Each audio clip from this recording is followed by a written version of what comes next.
Today's speaker is Kai Schmitz from University of Muenster.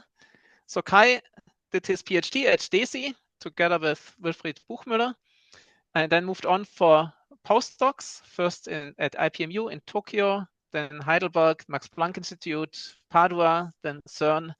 And since 2022, he's a faculty member at the University of Muenster. So Kai is an expert on gravitational waves, and today he will be telling us about new physics at the Pulsar Timing Array frontier. So please, over to you. Yeah, great. Thank you very much for the introduction, and also for the invitation. It's great to have this opportunity to talk to you today and give you an overview of some recent developments in the field of PTA, Pulsar Timing Array searches for gravitational waves, and in particular also the evidence for the presence of a gravitational wave background at nanohertz frequencies that has recently been reported by PTA collaborations around the globe. So I will review the measurements of PTA collaborations and the signal that we now see in the data. And then in the second part of the talk, I will also address how we can use the PTA data to search for signals of new physics. And by this, I mean new physics of a new particle physics beyond the standard model and modified gravity. All right, but let us first get us all on the same page and talk about gravitational waves in general. I guess many or all of you know that gravitational waves are ripples in the fabric of space and time, space-time, stretching and squeezing distances on space-time and propagating on space-time at the speed of light. So gravitational waves were predicted by Albert Einstein himself in 1916, based on his general theory of relativity. And then pretty much exactly 100 years later, in 2016, the LIGO and Virgo collaborations announced the first direct detection of a gravitational wave event on Earth. This was a gravitational wave event given this name. He had reached the detectors, the LIGO detectors in Hanford, Livingston on September 14th, 2015. And then in 2017, this was already awarded the Nobel Prize in Physics to Rainer Weiss, Barry Barish, and Kip Thorne. All right, so what's now the current status of gravitational wave astronomy? Well, on the side of ground-based gravitational wave laser interferometers, we now routinely observe compact binary mergers, such as events shown here in the column on the right-hand side. So these can be mergers of two black holes, two neutron stars, or the combination of the two, one black hole merging with a neutron star. You can see a nice overview of some of the events that have been observed so far here in the chart on the left-hand side. This is taken from the Gravitational Wave Transient Catalog number 3, published by the LIGO-Virgo-Kagra collaboration. And that's already part of the name. These are all transient events, like these compact binary mergers. And they're all of astrophysical origin. Again, because black holes and neutron stars are involved. And the frequencies of the gravitational waves are in the audio band. Of course, these are not sound waves. These are gravitational waves, but we can refer to this as the audio band because the frequencies of those gravitational waves are of the order of 100, of the order of 10, 100, up to 1,000 hertz, maybe even a few thousand hertz. That's the audio band. All right.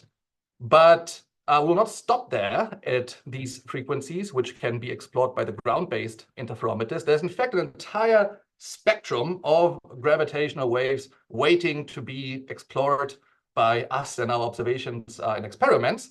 So this is a plot, this is an overview of the gravitational wave spectrum as a function of frequency here on this axis. And again, the audio band is on the right-hand side, those 10 to 1,000 hertz, where the terrestrial interferometers operate. All right. But in this talk, I will take you down in frequency range by 9, 10 orders of magnitude, just down here into the nanohertz regime in the gravitational wave spectrum. And then this is where new results have been reported by PTA, Pulsar Timing Array collaborations last year. And the big news now is that, well, it's not yet a discovery, but we have evidence, and partially very compelling evidence, for the presence of a gravitational wave background, a GWB. And the emphasis here really is on a background, because on the previous slide, I just talked about transient astrophysical events. And in here, there's evidence for this background, which means it's a signal that constantly reaches us at all times from all directions in the sky. All right, so stochastic gravitational wave background at those frequencies, and that promises to open a new window onto the gravitational wave universe in this completely different frequency range, this complementary frequency range, in comparison to the observations by LIGO, Virgo, Kagra. All right, so that's the situation. And now let's have a closer look at the results that were reported by PTA collaborations in summer last year, June 2023. And well, let's first review the measurement idea, the measurement principle of PTA observations, searches for gravitational waves. Let's start with the A in PTA, the arrays. So the idea is that you construct an array, a network of pulsars across the Milky Way, more precisely our spiral arm of the Milky Way. So this is something you can see here in the cartoon on the right-hand side. These are pulsars in our galactic neighborhood, and the distance here are typically of the order of a few kiloparsec, 1, 2, 3 kiloparsec. So this network doesn't really span across the entire Milky Way, but sort of our spiral arm, our local neighborhood in the galaxy. And that's something we can use now to construct a virtual gravitational wave detector of galactic dimensions.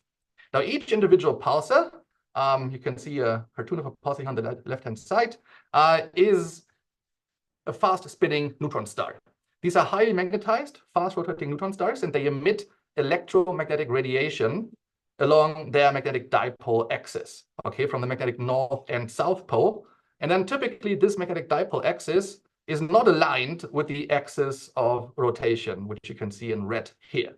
And because of this mismatch between the two axes, pulsars turn into cosmic lighthouses. We always only see a signal from a pulsar when that cone of radiation emitted from the magnetic north or south pole is pointing into our direction, when it's aligned with a line of sight. And then the pulsar keeps rotating. I can do it here on my office chair.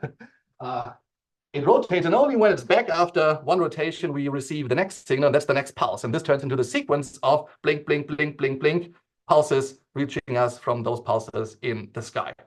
Of course, the pulsars that we observe in PTA observations spin much faster than I can do it here in front of you, in front of the webcam. They spin with periods as short as a few milliseconds. And these are, in fact, the most stable systems. They typically originate from... Is there a question? Maybe not, right? No, I think there's no question. They originate from binary systems where they accrete material from a companion, and that spins them up and gives them this very short rotation period of the order of a few milliseconds. So these are millisecond pulsars which function as celestial, ultra-precise celestial clocks, stellar clocks in the sky.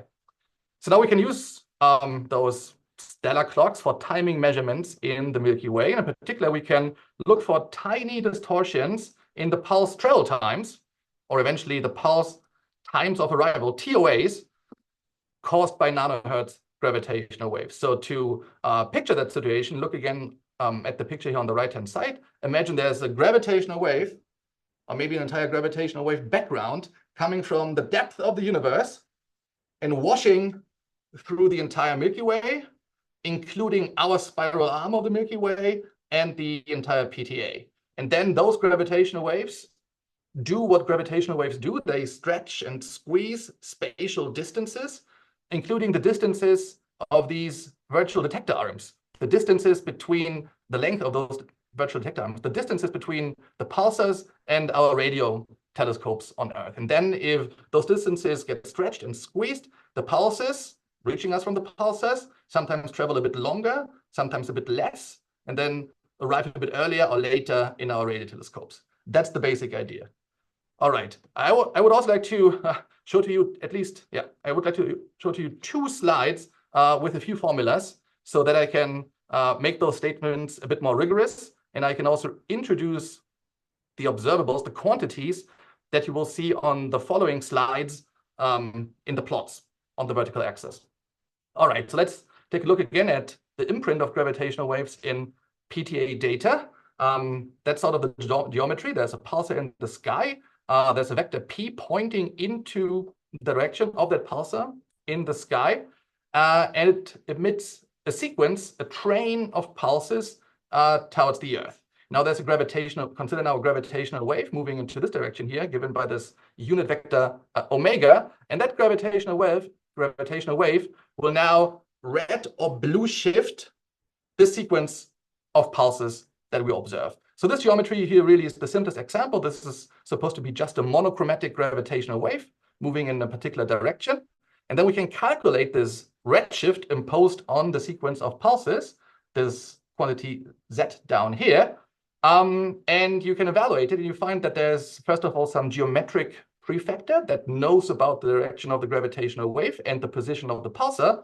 And then there's the second piece here in brackets, which knows about the strength of the gravitational wave. So Hij is the tensor metric perturbation that encodes, that contains the information about the gravitational wave.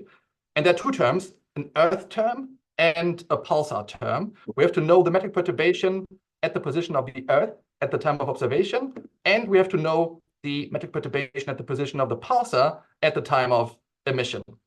All right, this is sort of the instantaneous shift in that sequence of pulses, but in fact, it's a very tiny effect. You don't see it if you just observe one pulse and the next one and the next one. So just observing 2 or 3 or 4 or 5 pulses definitely is not enough to see this tiny red shift or blue shift caused by gravitational waves. You have to integrate over those shifts over a long observing baseline until it becomes really significant and you have the sensitivity to detect it. So what we actually do is we integrate over this observable here for some observing time t, where this can be of the order of years or even decades, 10, 15, 25 years. And these are the timing residuals for each individual pulsar. That's the integrated effect of the gravitational wave keeps stretching and keeps stretching and keeps stretching, and those residuals in the arrival times keep building up. All right, so this is something you can do for each individual pulsar in the PTA. But now to really find evidence for a gravitational wave background, we have to go beyond that. Could I interrupt for a second, please? Yes, please. I feel I may not be the only person misunderstanding something on this slide. So here, the Z that you introduce here looks already like some global quantity, since it has times and space, times and positions very widely separated. Yes. Mm-hmm. But then the residual is, as I would expect, an integral over a path of some local quantity. And so yes. I don't exactly see how both of those things can be true. And so tell me what I'm misunderstanding. No, you don't misunderstand anything. I think you just explained how you derive that formula. You just told the rest of the audience how you derive that formula. So if you, I didn't show it, but if you go one step back in the derivation, actually, of course, you have to integrate over the perturbed space-time background. And you basically just follow the photon path from the time of emission to the time of observation in the radio telescope. And you really integrate along this entire photon path. And well, if you carry out this integral, it will basically give you two contributions at the boundaries of that integral. So this is the upper integration boundary, this is the lower integration boundary. And because of the integration, you also pick up this geometric factor here. So I think what you just said is exactly right. This is just the final result of the calculation. But sorry, that means that the thing that you're writing there as Z is not, in fact, the thing that is in the integrand. Well, the thing you're writing the thing you're writing as Z is not local, and the thing in the integrand must be. Yeah. So thank you very much again for this question. I guess the notation here is not perfect, so apologies for that. I guess, yeah, it can cause some confusion. What is Z prime here is T observation in that line. This is how it works. So think of this Z variable as a function of T observation, and that goes into the argument here. And then the T up here is the time for which you've been running the experiment, which can integrate up to 15 years at the end of the day. Okay, so I'll Thank you for the clarification. I'll let you respond. Yeah, but I think everything you said was correct. You get this redshift from some path integral following the path of the photon from the pulsar to the Earth. You evaluate the integral, you get the up integration. This comes from the up integration boundary. This is from the low integration boundary. This is some instantaneous function of time when you perform the observation. This is what I call T-ops, T-observation in that line. But then you have to keep integrating over it for years and decades. All right. So we do this for the individual pulsars.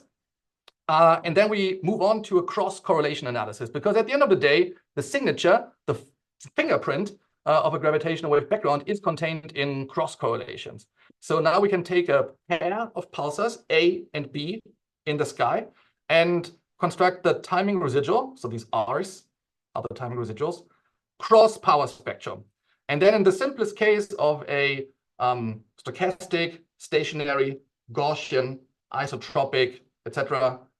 background, this power spectrum, cross-power spectrum, factorizes nicely into two terms. The first one is collect some correlation coefficients which follow from the geometric factors on the previous slide.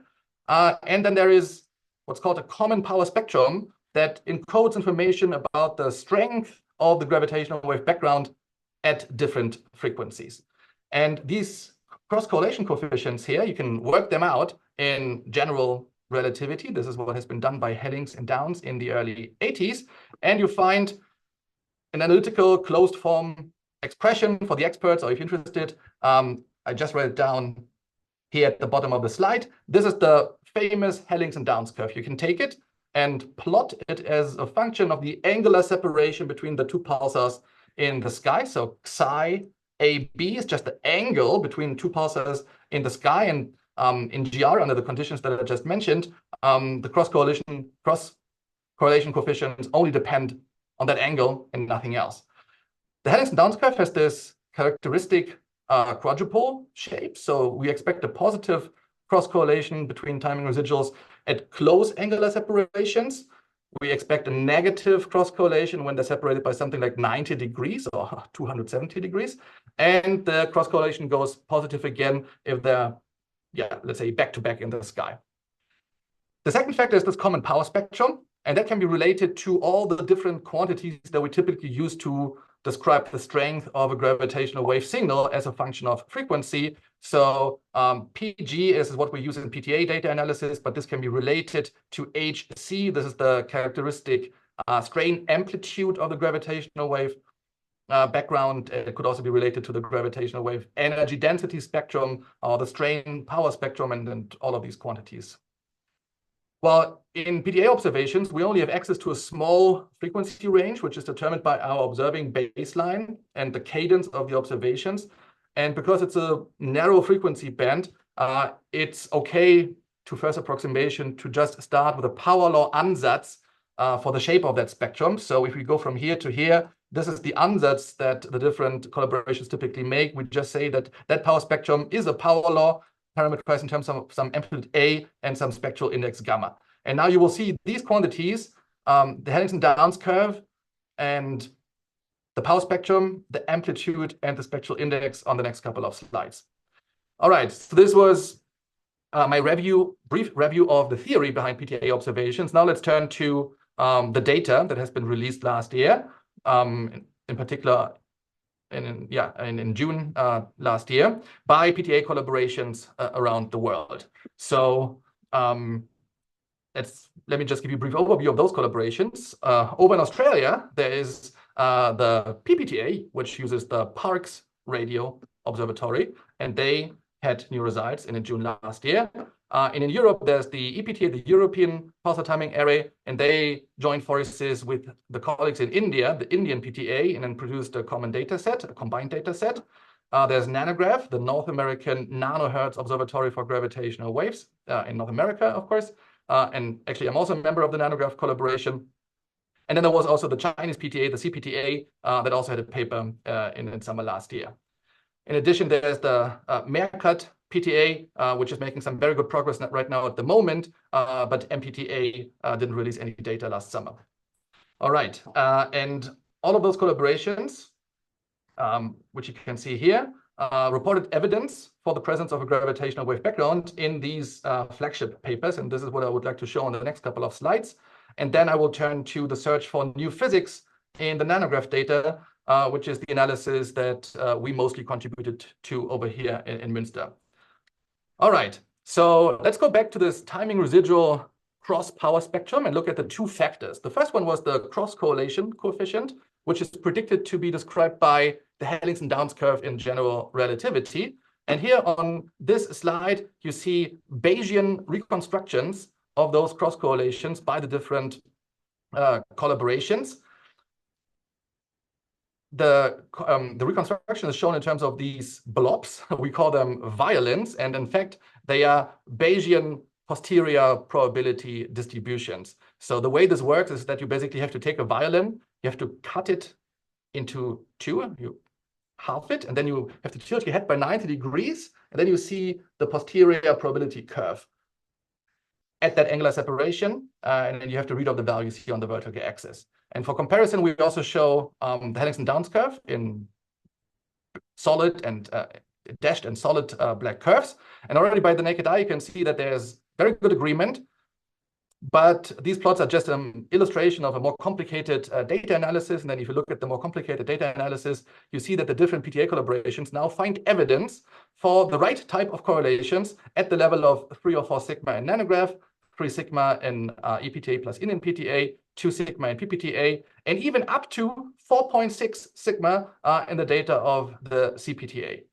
Just a comment on this large number, 4.6 sigma. The difference is that the CPTA performs a narrowband analysis where they basically consider one gravitational wave frequency bin at a time.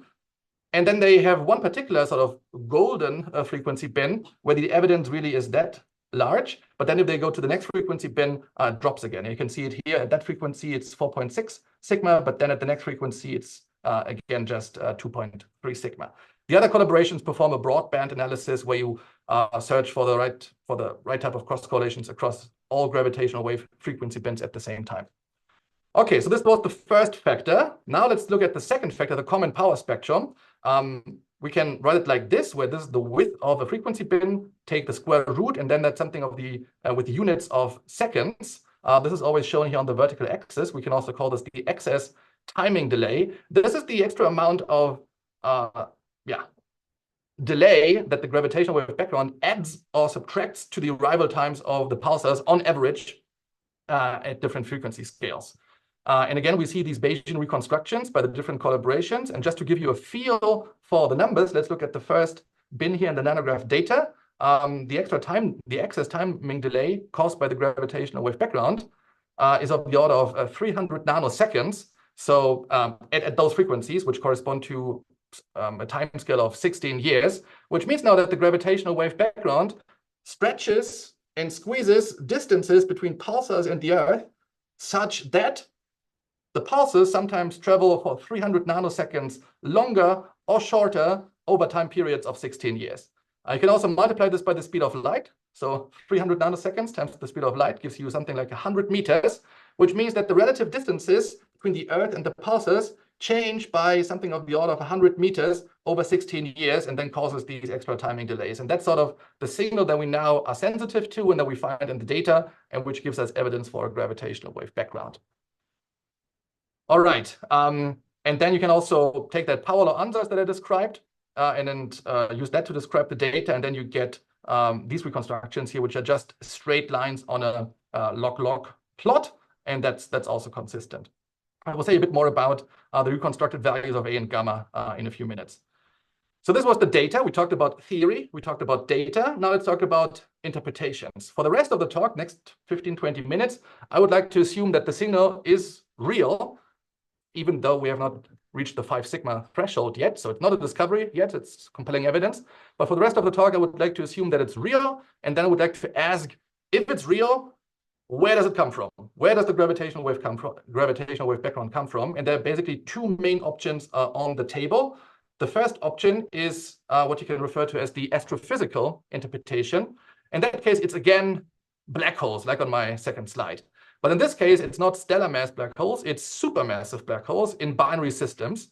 And the idea is that such binary systems exist in, well, many galaxies in our observable universe after galaxy mergers. We know that most galaxies actually host a supermassive black hole at their center. We know that galaxies merge. So it's conceivable that when two galaxies merge, we actually form a certain number of supermassive black hole binary systems across the universe. At the moment, we have not really directly observed such an SMBHB merger. We haven't observed it directly yet. But the hope in the entire PTA community is that with the new data, we can turn this into a data-driven field and can actually use the PTA data or the information on the gravitational wave background to learn more about the merger history and the evolution history of such binary systems. All right, this first option on the table. The second option on the table is what can be referred to as the cosmological interpretation, and that takes us back to the very early universe. So in fact, it could be a cosmological gravitational wave background, in a sense, a gravitational wave echo of the Big Bang. That idea definitely is more speculative than the, let's say, realistic SMBHB interpretation, but it's not completely ruled out. It's conceivable. It definitely, if we follow this idea, we have to conclude that it definitely requires some kind of new physics, because physics described by the standard model of particle physics in the early universe is not sufficient to generate a gravitational wave background that would be strong enough so that's within the sensitivity of current generation PTA observations. At the moment, still, this is a logical possibility that there is new physics that causes a gravitational wave echo from the Big Bang. And there's even the possibility, even though maybe it's a bit unlikely, that there are two backgrounds on top of each other in the frequency band that we have access to. So it could be a combination of a cosmological and an astrophysical background at the same time. Now, if there's a cosmological contribution to the signal, it really opens up a whole new window onto the early universe, and it would allow us to probe and constrain cosmology at early times, as well as particle physics at very high energies. I want to emphasize the constraint here, because even if you don't really believe in that interpretation, now you can still take the PTA data and contrast it with your model of new physics and rule out new regions of parameter space where your model would have predicted a signal that's way too strong. And because that would be a signal that you would have seen in PTA data a long, long time ago, you can rule it out now based on these PTA observations. All right, let's spend a few minutes on the first option, supermassive black hole binaries. And if you follow that, if you consider that option, it turns out that the signal that we now see in the data is in fact surprisingly loud. And we can quantify this in terms of the amplitude A in the power spectrum, in the power law ansatz. Maybe it's a bit hard to see, but those green bands, this green band here, the gray band, this is a measurement of the amplitude in the nanograph data, and you can compare this to those horizontal bars, which are theoretical predictions or expectations from the last 10, 20 years by different authors in the literature. On the left-hand side, we see the expectations for the amplitude at a reference frequency of 1/1 year, and the plot on the right-hand side is the same, just as a reference frequency of 1/10 years. And you can see in particular at those slightly higher frequencies, 1/1 year, basically everybody in the literature got it wrong, or at least expected a weaker signal. From that perspective, the amplitude now really is surprisingly large. The agreement is slightly better at those lower frequencies, around 1/10 years. We can also see that mild tension, or that surprise regarding the strength of the amplitude in this plot, where we show the reconstructed values and the expectation for the two parameters of the power law ansatz. So again, the amplitude A is on the vertical axis, spectral index gamma is on the horizontal axis. And the green ellipses here are the Bayesian 68 and 95% credible regions constructed based on the nanograph data in this power law ansatz. And we compare this to these blue ellipses, which are a theoretical expectation based on numerical simulations of supermassive black hole binaries. Admittedly, those numerical simulations that go into this figure here are pretty rudimentary. So these simulations assume black hole binaries on circular orbits that's maybe not such a big problem, but they assume that the evolution of those black hole orbits are purely driven by gravitational wave emission at late times. And then this is what you find. You get a larger spectral index. Sort of the back of the envelope estimate of that would be that it has to be around 13 thirds. That's a value that you often find in the literature. But what's more important is that also that in the case of these simulations, the amplitude is significantly weaker than what we observe in the nanograph data. All right, and you see that those contours here barely touch at the level of the 95% contours. Of course, this is a very simple, maybe the simplest evolution model. In nanograph, we also try to improve on this and work with more sophisticated and then phenomenological models for supermassive black hole binary evolution. What's crucial is to improve on this point here. The fact that the evolution of the orbits at late time is only driven by gravitational wave emission. It turns out that it's really important to account for the interactions of black hole binaries with the environment at the center of the galaxies, the interactions with the gas and stars at the center of the galaxy. This can cause effects like dynamical friction and three-body interactions among stars and the binary system. And if you do that, then you obtain a much more complicated, but also a much more powerful model. And it really opens up large regions of parameter space. And now in these more phenomenological models, we get wider regions in the parameter space of the power law model, and definitely now there's no tension anymore. However, if you take this more complicated but also more powerful model, it turns out that you still have to go to sort of unexpected corners of parameter space. So that's basically the same statement that you can infer from these plots here. You have to do something that you didn't really anticipate before. And in this case, now we have to shift our parameters such that the amplitude really gets a bit larger than what you had previously expected. And that means that you have to work, for instance, with higher binary masses, or that you just have to assume a higher density, more of those guys, more binary systems in the observable universe, in particular at redshift of 0.5 or 1 or something like that, more binary systems than what you had previously expected or assumed. Or you can work with more efficient binary mergers if you increase the interaction with the environment. All right, so that's the astrophysical story. I would like to make one comment on new physics implications already here. So even if the gravitational wave background should be of astrophysical origin, even if it comes from supermassive black hole binaries, new physics could be at play, namely in the form of a very dense dark matter halo. That's something that has been considered by these authors. So it's a possibility that you can consider. You embed your supermassive black hole binary system into a density spike, a very dense dark matter halo, and that will cause additional energy loss of the binary system because of dynamical friction.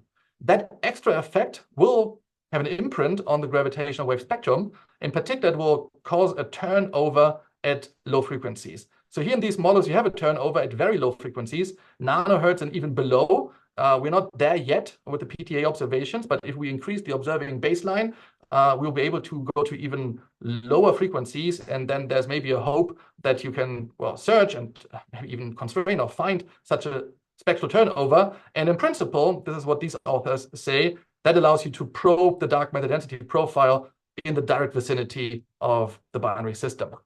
All right, so let's now fully move on to new physics and the cosmological interpretation of the signal, gravitational wave echo of the Big Bang. And on this slide, I would just like to provide you with a menu of options, the typical BSM, beyond the standard model scenarios that are considered in the literature as a possible source of gravitational waves in the universe. The first one is cosmic inflation, the stage of accelerated expansion before the hot Big Bang.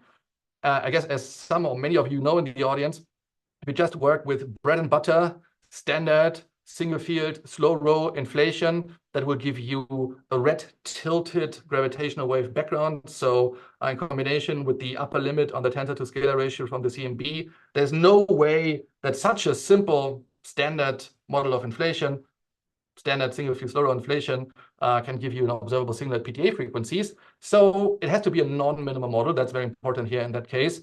and has to include other sources of gravitational wave production. Again, for the experts in the audience, a promising class of models has axion inflation, where you can also produce gauge fields during inflation, and they provide another source for gravitational waves. The second option on the second item on the menu is a strong first-order cosmological phase transition. That again requires physics beyond the standard model, because the standard model only predicts two crossover transitions at the electroweak scale and at the QCD scale. It turns out that if you want to explain the PTA signal to obtain or to end up in that frequency range, it's actually possible to modify the QCD crossover. And if you manage to turn the QCD crossover into a first order phase transition, then automatically you get a gravitational wave signal at the right frequency. So I think that's a very promising possibility, and people are looking into this. In any case, that interpretation has a nice complementarity between the PTA program and searches for new physics in QCD, or maybe even searches for new physics in a dark sector, which could also realize a strong first order phase transition at the right temperature scale. The third item on the menu are enhanced density perturbations on short distance scales. Enhanced scalar perturbations in the language of cosmology. These correspond to overdensities which re-enter the Hubble horizon at some point during the radiation-dominated era. And those overdensities can do two things at the same time. So when they re-enter the Hubble horizon and become dynamical, they can A, emit gravitational waves at second order in cosmological perturbation theory, and they can B, collapse into primordial black holes. So it's important to understand that these are two things that happen simultaneously at the same time. It's not first PBH production and then those PBHs emit gravitational waves. They can emit gravitational waves and PBH merges later on, but here we talk about those scalar-induced gravitational waves that originate at second order in cosmological perturbation theory. Still, because an outcome of that scenario is an abundance of PBHs, there's a nice complementarity between PBH, primordial black hole physics, and the PTA program here in that case. And the fourth item on the menu is cosmic defects. These are remnants, leftovers of cosmological phase transitions, in particular remnants that still preserve the old vacuum structure from before the phase transition. So at the core of a cosmic defect, the old vacuum from before the phase transition has survived. If these cosmic defects are one-dimensional, we call them cosmic strings. If they are two-dimensional, we refer to them as domain walls. And cosmic defects are predicted by a large range of scenarios of grand unification, grand unified theories that predict multiple stages of symmetry breaking. Each of those symmetry breaking stages can be realized in the form of a cosmological phase transition. And then those phase transitions can leave behind those cosmic defects. So in that case, there's a nice complementarity between the PTA science program and the physics of grand unification. All right, so in our analysis, our contribution to the nanograph data, we took several of those scenarios and actually fitted them to the nanograph data. And here you can see some, well, representative gravitational wave spectra that you get from inflation, that's blue, or a phase transition, green, orange, or scalar-induced gravitational waves in red. These are median gravitational wave spectra, sort of an average over the whole posterior range of spectra that we can that we find after the fit to the data. By construction, they all look rather similar because they have to explain the same data. Yeah. So in gray, you see again the nanograph violence. That's what you've seen before, and this tells us where the strength of the signal is. So all those different scenarios, at the end of the day, result in a rather similar gravitational wave spectrum in that narrow frequency band by construction. But of course, the interesting question is, where in parameter space do I actually get such a spectrum for any given model? So what's important here is the parameter inference and the identification of the right parameter space. All right, in our paper, which is this one here, that came also out in June last year, and there was a related paper by the EPTA, we perform a comprehensive Bayesian model comparison. So we take all the scenarios that I just showed to you, gravitational waves from inflation, scalar-induced gravitational waves, a phase transition, cosmic defects, and fit them to the data, and then calculate a base factor. I guess many of you know what a base factor is, but let me just say it anyway. a base factor is a ratio of model evidences. We've got the evidence for some model M1 in the numerator. This is the marginalized likelihood or the probability for the data, assuming model M1. And M1 can be one of those new physics scenarios, or M1 can actually also be a hybrid model. M1 can be new physics plus an astrophysical background from supermassive black hole binaries. Okay, and then in the denominator, we've got the evidence, the marginalized likelihood, the probability for the data, assuming a reference model M0. And our reference baseline model, M0, is supermassive black hole binaries only. And then if we calculate the base factor, we find that in many cases, it's actually larger than 1. Can be up to 10 or even 100, which actually indicates some preference for those models. However, do we discover new physics in the gravitational wave data? No, of course not. This is interesting, but it's not conclusive. So basically, every ingredient that goes into this analysis here suffers from very large uncertainties. I talked about the uncertainties in the SMBHB modeling. And of course, and I guess also many of you know, there are lots of uncertainties in the modeling of the gravitational wave signal from those BSM sources. So in a sense, this slide and this entire plot here is a call to action. We're now at the very beginning of a long research program where we have to try and improve the predictions that go into this calculation everywhere. We have to improve our SMBHB modeling, and we have to improve the modeling of the new physics sources. All right, one slide, 30 seconds of a brief advertisement. We also developed our own code. It's called PT Arcade. You can find it online. That's what we use to fit our BSM models to the nanograph data. You can also use it to fit your favorite model to the data, and this is continuously updated. All right, so my time is almost up. I would like to conclude with a broader overview of the type of the scenarios of new physics that we can probe at the PTA frontier. I would like to emphasize again that PTA observations really connect a vast range of length scales. PTA observations start in the solar system, where we have to define the origin of our coordinate system, the solar system barycenter. They extend out to the kiloparsec scale, where the pulsars live that make up our PTA. PTA physics also extends up to distant galaxies, where maybe the supermassive black hole binaries live that are responsible for the gravitational wave background. And PTA physics can also take us all the way back to the early universe, where maybe a gravitational wave echo of the Big Bang has been generated. So PTA physics covers this large range of length scales. And on each of those length scales, new physics can leave an imprint. I actually talked already about the effect of new physics and the implications for a gravitational wave signal from the Big Bang. So this would be new physics in the early universe. On top of this, we also talked about dense dark matter environment at the location of the supermassive black hole binary. So this would be new physics here on these length scales in other galaxies.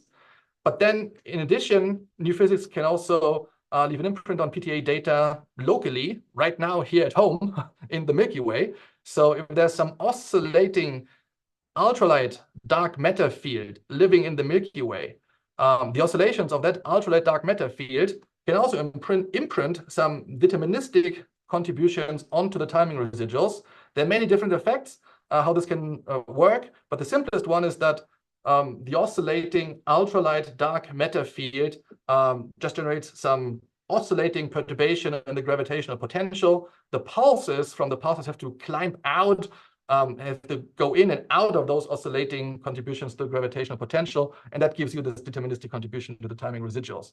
And on top of this, also modified gravity, not just modified particle physics, not just new particle physics, but also modified gravity can leave an imprint in PTA data.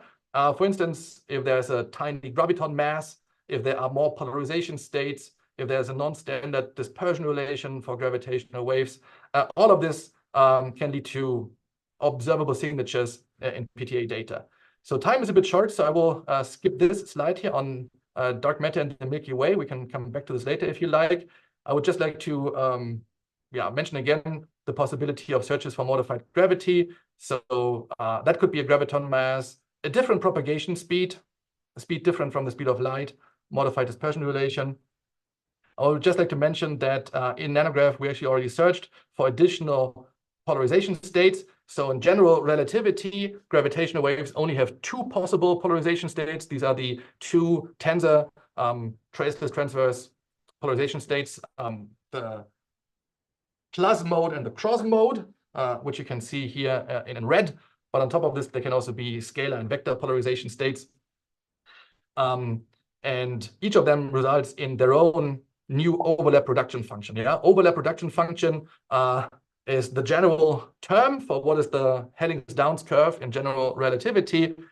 We can search for those alternative versions of the Helling-Downs curve, or those alternative overlap reduction functions. We don't find any evidence at this point, which is good.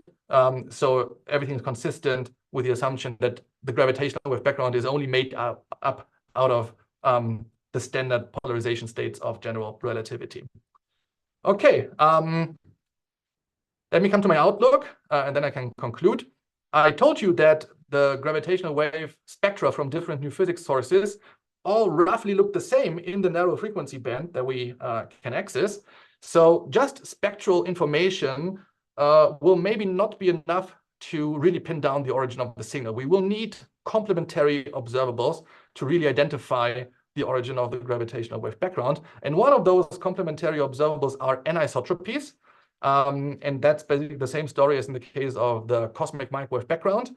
In the case of the CMB, of course, first the monopole signal across the sky, the isotropic background was discovered, and then later anisotropies showed up in the CMB. And a big hope in the community is that the same story that happened for the CMB in the 20th century will now happen for the GWB in the 21st century, so that eventually we also see anisotropies across the sky in our GWB map. On the right-hand side, you see some predictions for the strength of these anisotropies in the case of the astrophysical interpretation. Yeah, so these are predictions for those CLs, coefficients in some decomposition of the anisotropies in spherical harmonics. And then those colored lines correspond to upper limits based on nanograph data. So we see that with the nanograph data, we can already cut into this expected part of parameter space. We can rule out relevant regions of parameter space, and we have not yet seen a signal. But of course, this is not conclusive yet, and those anisotropies can still show up. However, if this should continue, if this trend should continue with future data sets and no anisotropies should show up and the signal should remain smooth in the sky with more and more data, then you would have to start wondering, why don't we see these anisotropies? We would expect them based on supermassive black hole binaries, and that could be a hint of a primordial origin, because a signal coming from the early universe, coming from the Big Bang, is typically expected to be much more isotropic than the astrophysical signal that, after all, comes from some discrete source population. Okay, so anisotropies are one type of complementary observables, and the second one would be a continuous wave signal. That would be one gravitational wave signal coming from an individual binary system somewhere close to us in our cosmic neighborhood. In the nanograph data, we have searched for those continuous wave signals. There are some interesting hints at first sight, but then after further scrutiny, all of those hints go away. So at the moment, there's no evidence for a continuous wave signal. We can just put some sky-dependent upper limits on the amplitude of individual binaries in the sky. All right, so that brings me to my summary. And I would like to mention again all the different ingredients, little pieces that I mentioned throughout the talk. So I reported on the evidence for a gravitational wave background seen in PTA data. And there are two options on the table for the origin of that signal. It could either be of astrophysical origin. In that case, it would originate from supermassive black hole binaries. New physics could be at play even here, if the supermassive black hole binaries are embedded in a high dark matter density, in a dark matter halo with high density.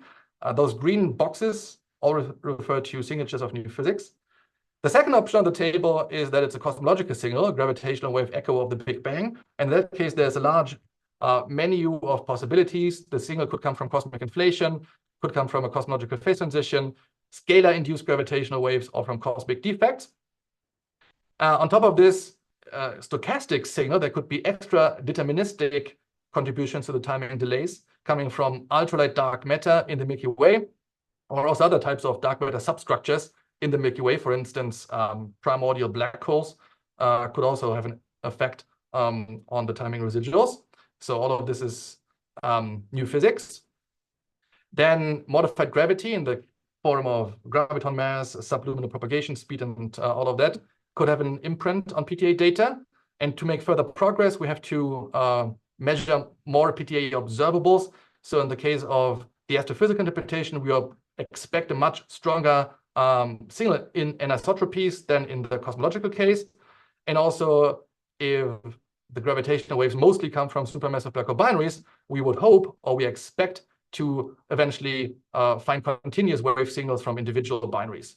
So the prospect is that combining all of this information on the spectrum, the anisotropies, and searches for continuous waves, plus also the information from other gravitational wave experiments at higher frequencies, and also observations of the CMB, the combination of all of this will hopefully eventually allow us to pin down the origin of the PTA signal. So I would say there's a bright future for gravitational wave science with PTAs.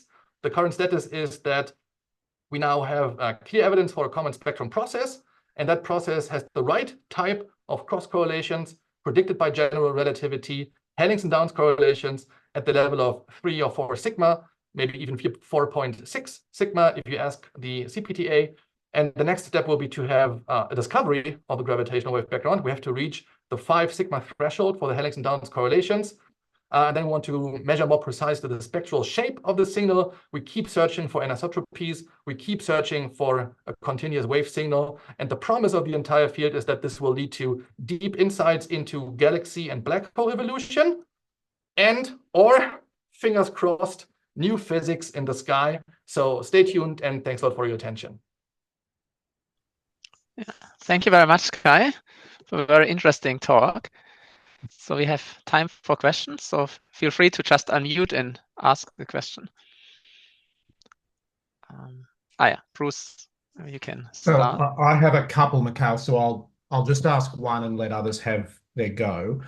Kai, thank you very much for the talk. When you introduced the various pulsar timing arrays at the beginning of the talk, I didn't quite understand the extent of overlap, if any, between the different data sets. Do the pulsars themselves partially overlap, or the time and or in what time periods? Can you just quantify that? Yeah, thank you very much for this question. I think part of the question is already answered by this Venn diagram. I guess we all like a good Venn diagram. Yeah, I love a good Venn diagram. Thank you. I hope you can see it here up in the top right corner.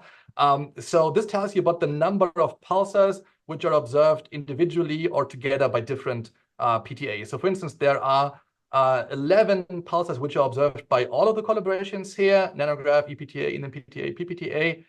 There are 13 pulsars which are only observed by PPTA. I guess, yeah. Yeah, that's all good. The Chinese one is conspicuous by its absence from this plot. Sorry, say it again.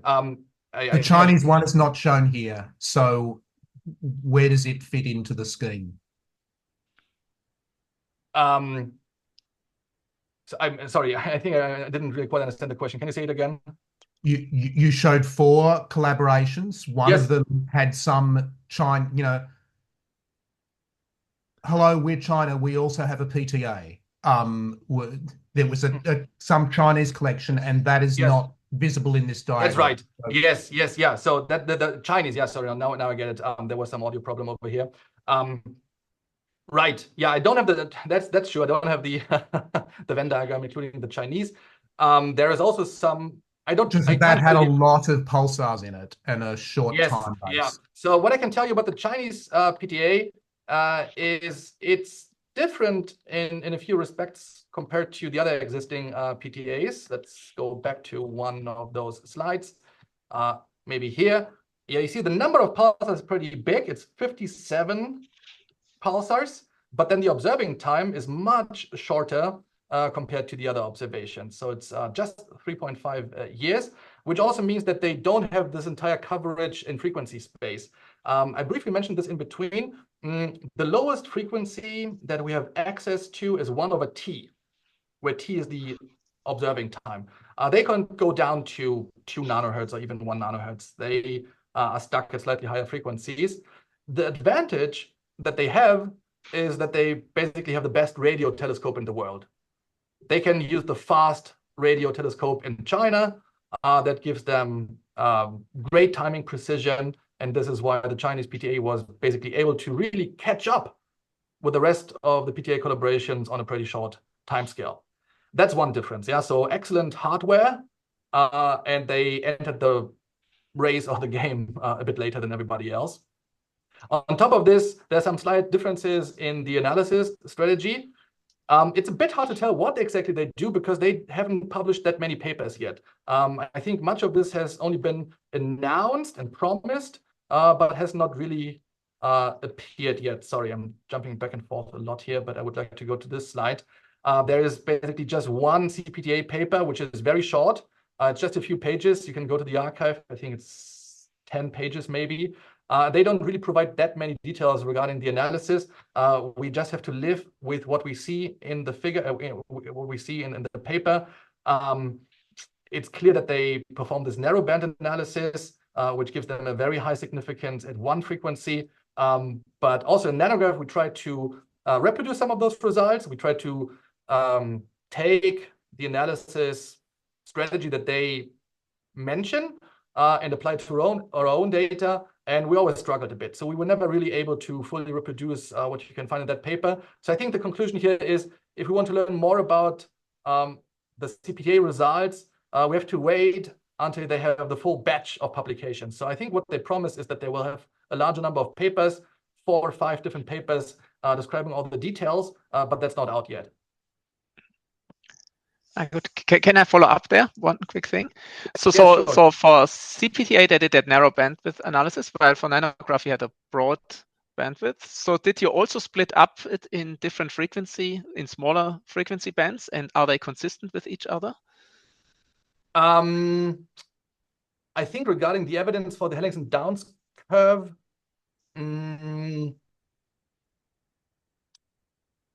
I'm trying to think of whether this has been done sort of internally. We didn't put any of this in any paper. There have been lots of consistency checks. I mean, we split up the data between the 2 different telescopes that we use. We have the Green Bank telescope and the Arecibo telescope, which now no longer exists. So we can split up the data between the 2 different telescopes. We can split up the data between different pulsars. We can sort of identify which pulsars drive the signal the most. We can drop pulsars one at a time. It's sort of a dropout analysis. This is what it's called. I'm not entirely sure that this has been done. I mean, after the papers had been out, we tried to do some of the analysis CPTA style, but that led to some questions. I think that's all I can say at this point. Okay, good. Yeah, thanks. Yannis has a question. Maybe should go next. Yeah, thanks. Yeah, thanks for the nice talk. I was just wondering about the supermassive black hole interpretation. So, okay, maybe you said it and I just missed it. Regarding kind of the merger rate, so I'm aware that when it comes to merging supermassive black hole, there is always this kind of final parsec problem. It's quite difficult to, when you have, I don't know, colliding galaxies, to have to make supermassive black hole merge. I was wondering, like, yeah, here that's why you assume that you have additional interactions with the kind of surrounding environment, or yeah, what are the assumptions here? That's exactly right. I mean, the final parsec problem has been around in the literature for some time, for a long time. It had not been really clear whether those supermassive black hole boundaries can actually merge at all. It may be, I mean, people consider the possibility that the systems just stall. They can lose energy via dynamical friction, and they can harden. This is how it's called. They can shrink and go to smaller distances up to some point, but then they just stick around, and gravitational wave emission is not efficient enough to make them merge within the age of the universe. That's the final parsec problem. And well, people have been thinking about solutions to this, and because it's difficult to make supermassive black hole boundaries merge, I guess this is also part of the reason why those expectations here in the past from the last 10, 20 years always tend to be on the low side compared to what we now see. I think the most recent progress, or the best answer I can give to you at this point, is that if you yeah, try to model the interaction with the environment more carefully if you make this, if you open up more directions in parameter space, then in, well, some configurations, and this is what's necessary down here, it's actually possible to make those mergers more efficient. And in fact, it's really what you said. It's a dynamic of friction and three-body interactions. Three-body interactions means that you have the binary system. You take a third body, a star, from a certain part of phase space. That's the so-called loss cone in phase space. That star goes into the binary system. Then there's some kind of slingshot effect. It's shot out, whoop, out of the binary system and extracts energy and angular momentum. And that's maybe not the situation that you observe everywhere in this highly dimensional parameter space. But then if you have a more phenomenological model with, say, 26 dimensions in parameter space, we now find there are regions in parameter space where you can make those interactions efficient enough, and then you widen up those regions here in the parameter space. Okay. Thanks. Yeah, Bruce. So following up on that sort of question, I mean, it was very good to see the extra, to see that these models have been extended with these sort of environmental effects. But on that same argument, which is basically that supermassive black holes might be supermassive, but they're absolutely dwarfed by their host galaxies, and you have to get stupidly close to them before they become the over-dominant gravitational influence. I mean, it's stupidly close in astrophysical terms. And that's why you have to take these environmental interactions into account. Why then is it still reasonable to model the orbits of binaries as being essentially circular? Because when these things first find each other, on that initial argument, they are traveling according to essentially random velocity vectors with a random impact parameter. And so the shape of the orbit could be anything. Absolutely. Yeah. Thanks for bringing up this point. I didn't say it, so thanks for giving me the chance to say it now. What I showed you here on this slide is really the simplest evolution model. It doesn't get simpler than this. This is the simplest toy model, if you wish. And I mentioned the two assumptions that go into this model. I said circular orbits and orbital evolution only driven by gravitational wave emission. And then I should have said it more clearly. When we move on to these models, we actually try to improve on both points. Yeah, I didn't say it. That was missing. Fine, thank you. Yeah. So, but these models can also allow for eccentricity. Absolutely. Yeah. Fine. Okay. Then that's really easy. You mentioned also later in the talk the search for a continuous signal from a binary currently spiraling. What is the range of expectation about how close the nearest one of these is? That's or should be is what I mean. Yeah. I guess. Yeah. You're asking for an expectation value. I mean, at the end of the day, it's a discrete source population, so you can get lucky or unlucky. Yeah. Absolutely. But what is the expectation? I'm not entirely sure, I have to admit. Yeah. So I think if you give me 1 minute, I go to the archive, look at this paper, I will be able to dig out the number, but I guess that's something we can all do.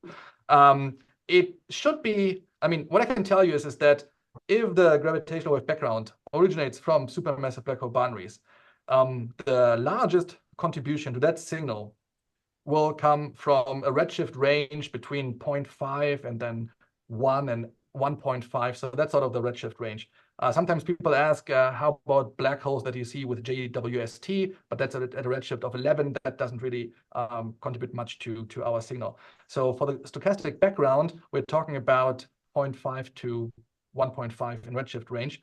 That's all I can say. And based on this, but this is what I'm trying to think of right now, I would say that if there's a continuous wave signal, it should be close to the lower end of that range. So I would expect that the continuous wave signals that we would have a chance to observe, they should be binary systems at redshifts of 0.1, 0.2, 0.5, sort of in that region.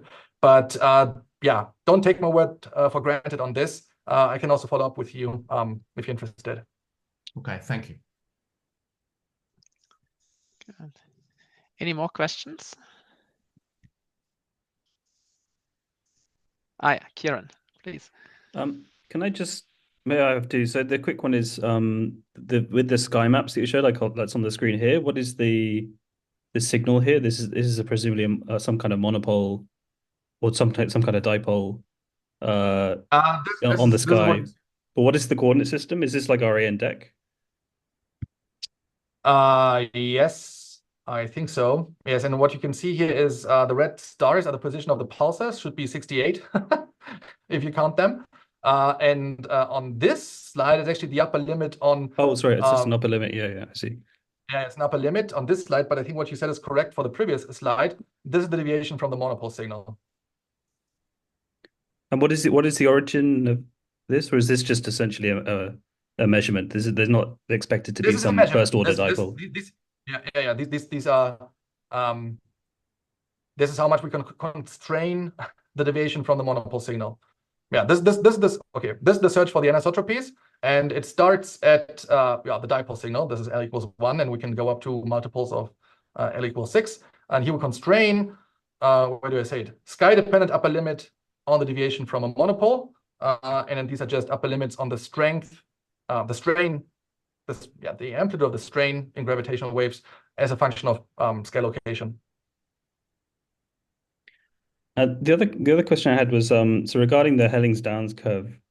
I remember when the announcement came out, somebody remarked in one of these announcement talks that all of the observations measure a Helling-Downs curve which is slightly above the expectation, which could be a hint to get some hidden or unresolved, like systematic or something. Is that still something that is discussed, or is that a real thing, or is it? I mean, it's presumably not very statistically significant. I mean, it looks broadly correct, but like if you notice that measurements are they're all above the line rather than sort of randomly above or below the line. Right. Yes, absolutely. Well, I think it's hard to say more on this without more data. So to get the next update, the next input to this discussion, I think we need more data. But of course, people had and maybe are still having that discussion regarding the existing data sets.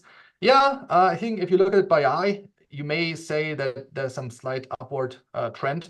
I mean, if this was more extreme, if it was really shifted upward by a bit, then you would say there's an extra contribution to the correlations. In fact, a monopole signal, a monopole correlation is something that doesn't care about the angular separation in the sky. So in this plot, a monopole is just a straight line. A dipole would go from positive to negative, or vice versa, and quadrupole correlation is what you can see here. So if there's a slight upward shift, that could correspond to a monopole. What we do in nanograph, and you just said it's statistically not significant. We have a Bayesian decision tree. We calculate different base factors, just pulsar intrinsic noise as one model versus pulsar intrinsic noise plus a gravitational wave background that gives you a large base factor and so on. And then you can ask, if I take that model, which already gives me a very good fit of the data, is there any improvement in the quality of the fit if I add a monopole, if I add a dipole, if I add monopole, dipole, and quadrupole? And we don't see it. If you take Helling-Downs plus monopole, the base factor is less than 1, I think, even. Definitely there's no large gain in the quality of the fit if I add the monopole. And I think that's the current status of the discussion. I mean, if a monopole signal should be in the data, that could have important implications. I mean, on the one hand, maybe it's just a systematic error. For instance, if you have some clock errors in your measurement, if you don't really understand the clocks and the hardware of your radio telescopes, that can give you a monopole correlation, because if there's something off with your reference clock, again, that doesn't care about the angular separation in the sky. So this would just give you a monopole correlation. So it could be a systematic error, but then it would be a bit strange that maybe all of the collaborations have got the same systematic error.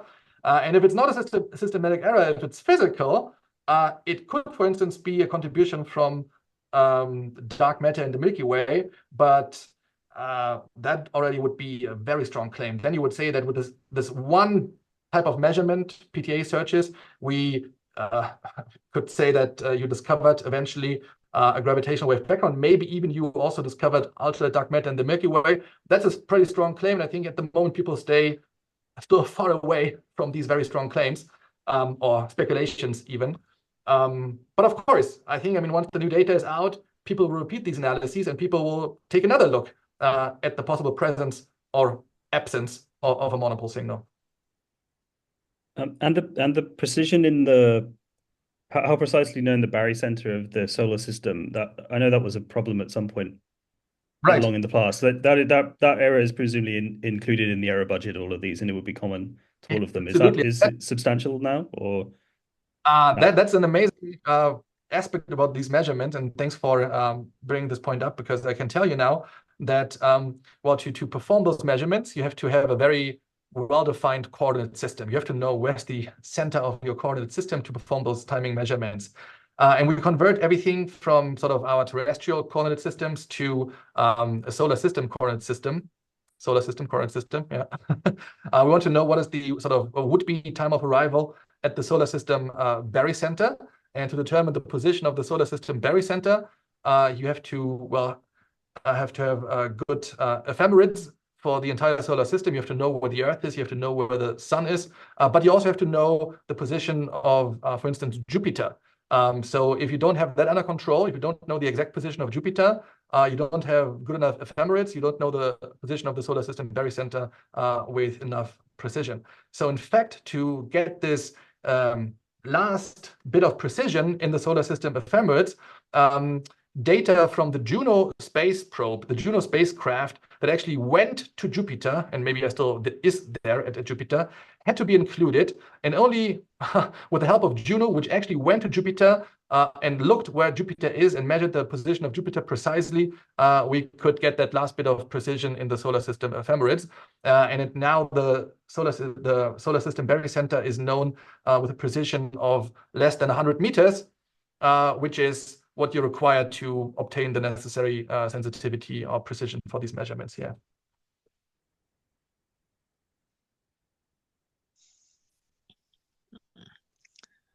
That's good. That's good, yeah. So I would say we finished the official part.